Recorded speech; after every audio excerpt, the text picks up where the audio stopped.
une réalité que beaucoup refusent encore de voir.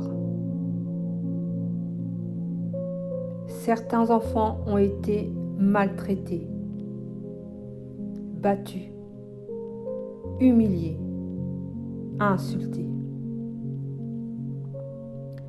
D'autres ont été violés, exploités, utilisés comme des objets dans des systèmes occultes ou familiaux.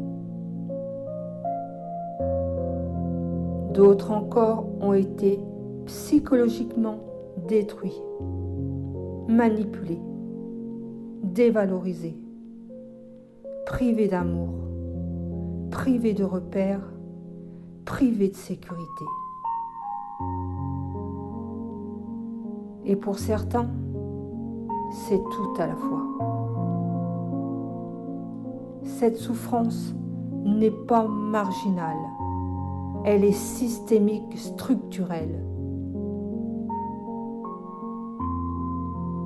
Elle fait partie d'un système de contrôle, un système qui, dès le départ, cherche à éteindre la lumière de l'enfant,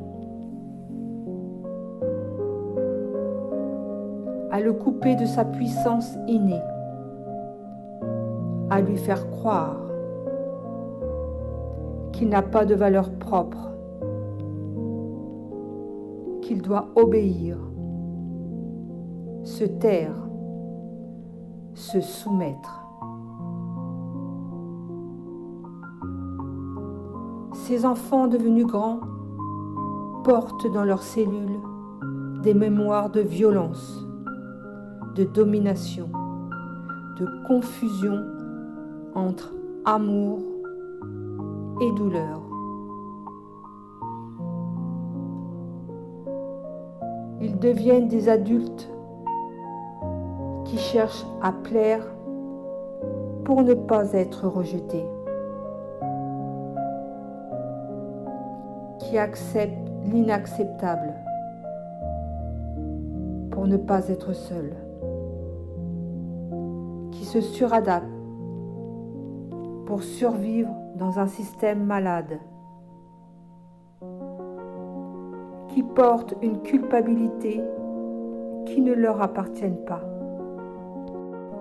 qui se coupent de leur ressenti, de leur feu, de leur vérité.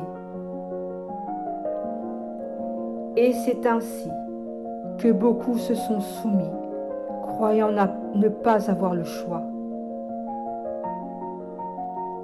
Ce système de contrôle a transformé l'humain vivant en humain obéissant, dépendant, conditionné. Il a fabriqué une société de soumission intérieure, ancrée dès l'enfance. Il est temps d'ouvrir les yeux et de s'en libérer.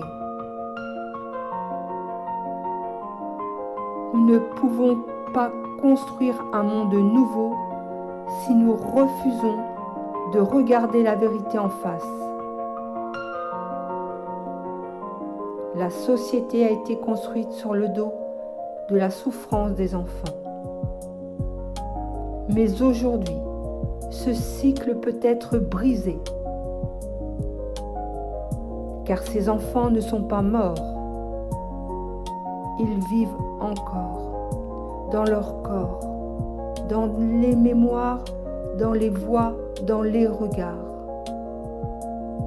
Des adultes que nous sommes devenus. Et ils réclament justice, reconnaissance et surtout libération.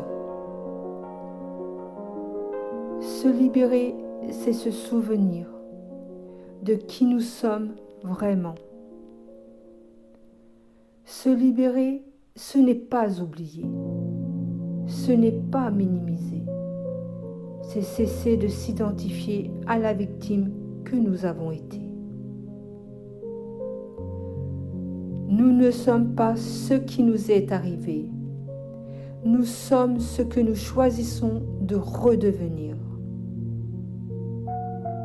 C'est réactiver notre feu intérieur, c'est retisser le lien avec notre part divine, celle que rien ni personne n'a pu détruire.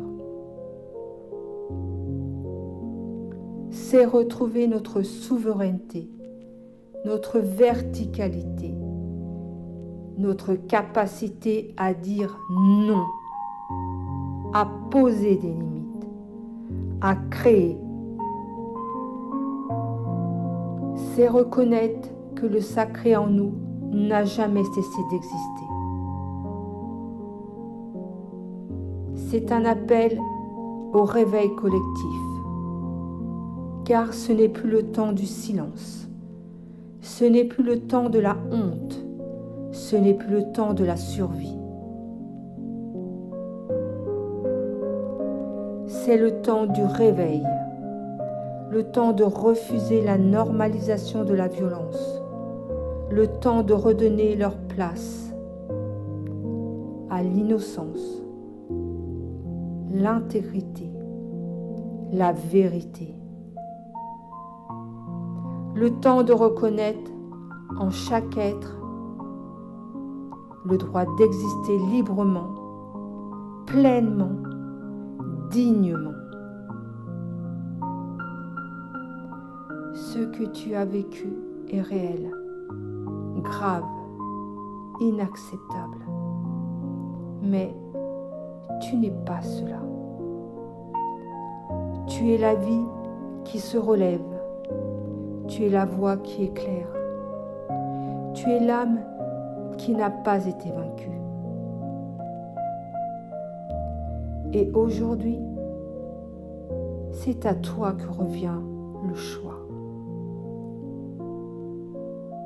Le choix de te souvenir, le choix de te relever, le choix d'incarner cette force vivante que l'on a tenté d'éteindre.